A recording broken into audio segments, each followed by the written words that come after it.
Assalamualaikum warahmatullahi wabarakatuh. Anak-anak solih dan solihah, bagaimana kabarnya? Semoga selalu dalam lindungan Allah Subhanahu wa Ta'ala.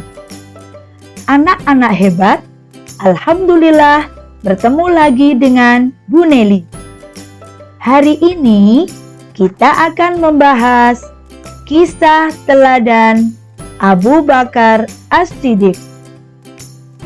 Sebelum kita memulai pembelajaran, mari kita berdoa terlebih dahulu.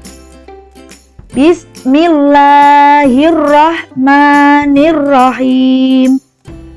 Raditu billahi robba wa bil islami dina wa bi Muhammadin nabiyya wa rasula.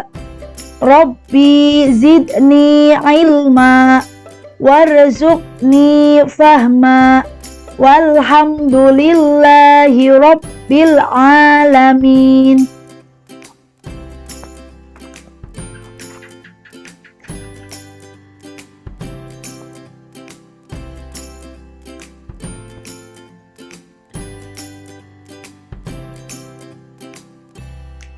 Kisah teladan Khalifah Abu Bakar As-Siddiq.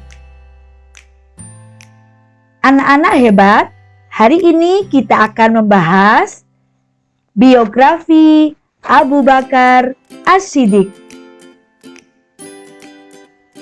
Tantangan-tantangan yang dihadapi oleh Khalifah Abu Bakar As-Siddiq. Kepemimpinan Abu Bakar As-Siddiq. Jasa-jasa Abu Bakar As-Siddiq. Sifat-sifat ketakwaannya dan keahlian Abu Bakar As-Siddiq.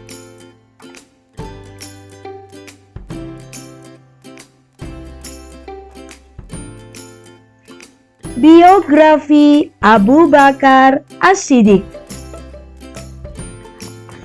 Abu Bakar As-Siddiq adalah nama panggilan dan nama julukannya yang sangat terkenal. Nama beliau yang sebenarnya adalah Abdullah bin Utsman. Ayah beliau terkenal dengan panggilan Abu Quhafah. Sebelum terkenal dengan nama panggilan Abu Bakar As-Siddiq, beliau terkenal pula dengan panggilan Al-Atiq. Sekembalinya Nabi Muhammad SAW dari Isra Mi'raj, beliaulah laki-laki yang pertama membenarkan peristiwa Isra Mi'raj. Sejak saat itulah termasyhurlah beliau dengan sebutan Abu Bakar As-Siddiq. Adapun gelar As-Siddiq diberikan oleh Jibril pada waktu Nabi Muhammad SAW akan berpisah dengan Jibril pada subuh Isra di Zitwa, suatu tempat di pinggir kota Makkah, di mana Nabi Muhammad SAW bersabda, "Ya Jibril, kaumku akan mendustakan aku." Jibril menjawab, "Abu Bakar akan membenarkan engkau, dan dialah As-Siddiq." Adapun nama ibu beliau adalah Salma bin Syahar bin Amir, bergelar Ummul Khair. Abu Bakar lahir 2,5 tahun sesudah tahun gajah. Jadi beliau 2,5 tahun lebih muda dari Nabi Muhammad SAW. Karena Nabi Muhammad SAW lahir persis pada tahun gajah. Abu Bakar As-Siddiq adalah khalifah pertama kali sesudah wafatnya Rasulullah SAW. Beliau dipilih oleh sahabatnya dengan suara aklamasi.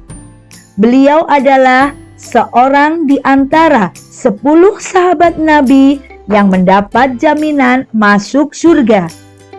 Abu Bakar bukan saja sahabat Nabi Muhammad SAW, tetapi sebagai mertua Nabi Muhammad SAW, sebab Siti Aisyah yang diperistri oleh Nabi adalah anak kandung dari Abu Bakar As-Siddiq.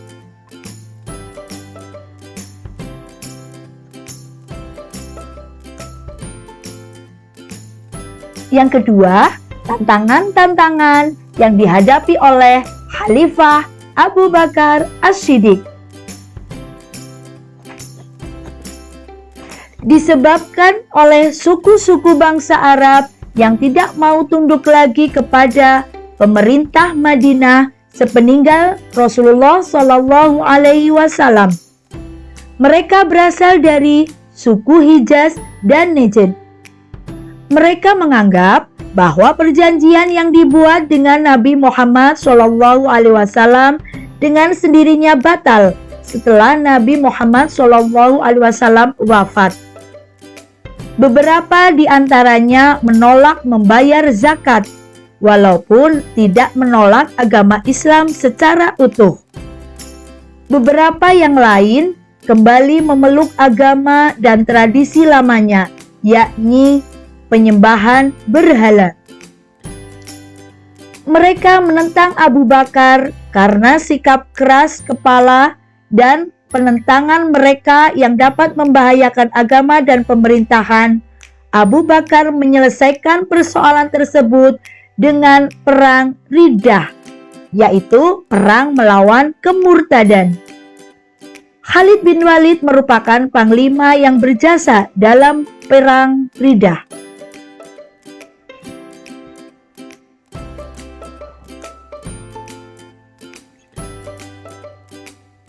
Kepemimpinan Abu Bakar As-Siddiq. Abu Bakar namanya Abdullah ibnu Abi Quhafah At-Tamimi. Di masa jahiliyah bernama Abdul Ka'bah. Setelah memeluk Islam, namanya diganti oleh Nabi Muhammad menjadi Abu Bakar. Ia digelari As-Siddiq, yang berarti yang terpercaya. Setelah ia menjadi orang yang pertama kali yang mengakui peristiwa Isra Mi'raj. Abu Bakar As-Siddiq adalah khalifah pertama Islam setelah kematian Nabi Muhammad SAW. Ia adalah salah seorang petinggi di kota Mekah dari suku Quraisy. Ia juga adalah orang yang ditunjuk oleh Nabi Muhammad untuk menemaninya hijrah ke Yasrib atau sekarang dikenal dengan kota Madinah. Ia dicatat sebagai salah satu sahabat Nabi Muhammad yang paling setia dan terdepan melindungi para pemeluk Islam, bahkan terhadap sukunya sendiri. Abu Bakar menjadi khalifah hanya 2 tahun, yaitu dari tahun 632 sejak kematian Nabi Muhammad hingga tahun 634 Masehi. Selama 2 tahun masa kepemimpinan Abu Bakar, masyarakat Arab di bawah Islam mengalami kemajuan yang sangat pesat, yaitu dalam bidang sosial, budaya, dan penegakan hukum. Selama masa kepemimpinannya pula, Abu Bakar memperluas daerah kekuasaan Islam ke Persia, sebagian Jazirah Arab, hingga menaklukkan sebagian daerah Kekaisaran Bizantium. Abu Bakar meninggal saat berusia 61 tahun pada tahun 634 Masehi akibat sakit yang dialaminya. Kekuasaan yang dijalankan Abu Bakar bersifat sentral, yaitu kekuasaan legislatif, eksekutif, dan yudikatif, terpusat di tangan khalifah. Selain menjalankan roda pemerintahan, khalifah juga melaksanakan hukum yang telah ditetapkan dalam Al-Quran dan As-Sunnah. Meskipun demikian, seperti juga Nabi Muhammad SAW, Abu Bakar selalu mengajak sahabat-sahabat besarnya untuk bermusyawarah. Setelah menyelesaikan urusan perang dalam negeri, Abu Bakar mengirim kekuatan keluar Arabia. Khalid bin Walid dikirim ke Irak dan dapat menguasai wilayah Al-Hirah di tahun 634 Masehi. Ke Syria dikirim ekspedisi di bawah pimpinan 4 panglima, yaitu Abu Ubaidah ibnul Jarrah, Amr ibnul Ash, Yazid bin Abi Sufyan, dan Surahbil. Sebelumnya, pasukan dipimpin oleh Usama bin Zaid yang masih berusia 18 tahun. Untuk memperkuat tentara ini, Khalid bin Walid diperintahkan meninggalkan Irak dan melalui gurun pasir yang jarang ia jalani, ia sampai ke Syria. Dalam perang Riddah, peperangan terbesar ialah memerangi Ibnu Habib al-Hanafi yang lebih dikenal dengan nama Musailamah al-Kadzab, Musailamah si pembohong, yang menyatakan dirinya sebagai nabi palsu yang mau menggantikan Nabi Muhammad SAW. Musailamah dapat dikalahkan pada pertempuran Aqrabah oleh Khalid bin Walid.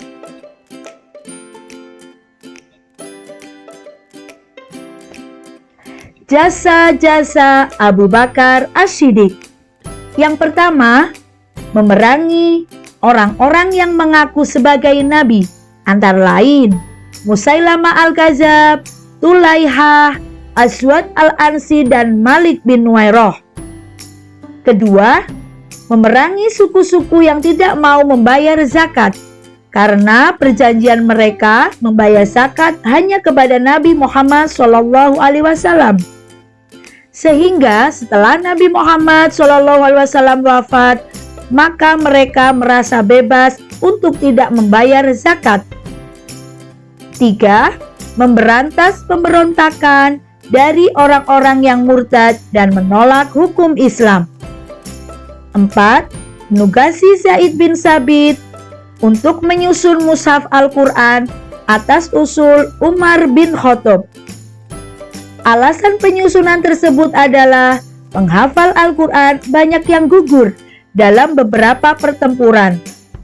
Tulisan yang ada di pelepah-pelepah kurma, batu-batu, maupun tulang-tulang banyak yang berserakan, sehingga dikhawatirkan rusak atau hilang. 5. Memperluas wilayah penyebaran agama Islam. Ke Hirah dijadikan pusat pertahanan dan ibu kota di luar Arab. Anbar dan Persia, Daumatul Jandal, Firot, Kazima atau Mazar, Yarmuk, Syam pernah dikuasai tentara Romawi. Syria, Usama bin Zaid bin Haris melawan Kaisar Heraklius di Yarmuk.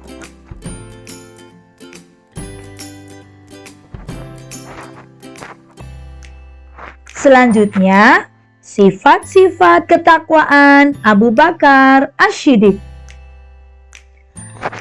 Pada masa jahiliyah atau sebelum Islam, ketika orang-orang Mekah sedang menyembah dan sujud kepada berhala-berhala, beliau tidak pernah sujud kepada berhala. Beliau lebih cinta kepada Allah dan Nabi Muhammad SAW melebihi cintanya kepada harta benda, anak, serta istrinya sendiri. Beliau juga adalah seorang yang gagah berani. Beliau suka menolong orang miskin, memuliakan tamu, pemurah, lagi sopan santun. Beliau juga tidak mau makan dan minum yang diharamkan oleh Allah, sekalipun hanya sesuap nasi dan setetes air. Dan Abu Bakar As-Siddiq adalah orang yang paling utama setelah Nabi Muhammad SAW. Berikutnya adalah keahlian Abu Bakar As-Siddiq. Yang pertama, beliau adalah seorang yang hafal Al-Quran 30 juz. Yang kedua, beliau juga seorang ahli tabir mimpi.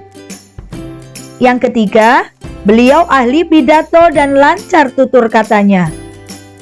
Yang keempat, beliau paham silsilah keturunan dan dari suku Quraisy dan bangsa Arab.